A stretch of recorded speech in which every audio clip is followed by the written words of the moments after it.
অনেক jute mill আছে, অনেক টেক্সটাইল মিল আছে, যেগুলো অনেক জমি পড়ে আছে। আমরা এগুলা প্রাইভেট সেক্টরে হোক বা দেশি বিদেশি ইনভেস্টর এনে আমরা এগুলাকে আবার পুনরায় চালু করার লক্ষ্যে আমরা চিন্তাভাবনা করছি, এবং এটা আমরা নির্বাচনী ইশতেহারও আমাদের ছিল। এটা দিনাজপুরের মানুষের একটা অত্যন্ত গর্বের একটা প্রতিষ্ঠান ছিল। অনেক দিন যাবত এটা বন্ধ আছে। আপনারা জানেন যে বর্তমান সরকার মাননীয় প্রধানমন্ত্রী নেতৃত্বে আমরা ইতিমধ্যেই আমাদের নির্বাচনী ইশতেহারেও ছিল যে বন্ধ শিল্প প্রতিষ্ঠানগুলো চালু করা এবং কর্মসংস্থান সৃষ্টি করা। এই লক্ষ্যে আমরা কাজ শুরু করেছি। বস্ত্র পাট মন্ত্রণালয়ের অধীনস্থ আমাদের মন্ত্রণালয়ের অধীনস্থ যে সমস্ত প্রতিষ্ঠান এমনিভাবে আছে, আমরা সেগুলো পর্যায়ক্রমে যাতে চালু হয়। অনেক জুট মিল আছে, অনেক টেক্সটাইল মিল আছে, যেগুলো অনেক জমি পড়ে আছে।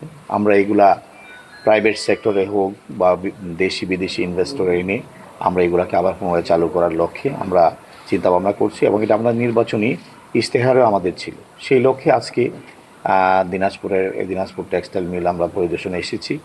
আমরা এটা পিপিপি পদ্ধতিতে আমরা ইনভেস্টর এনে আমরা এটাকে আবার চালু করার প্রক্রিয়াধীনে আছি।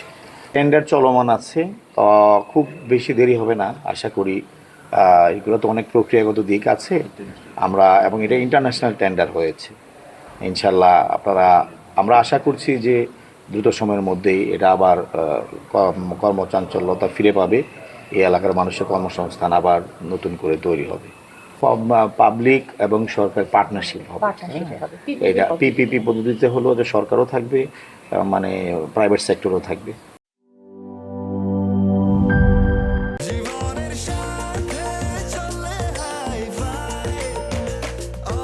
স্বাস্থ্যকর অল টাইম, সব সময় অল টাইম হেলদি লাইফ।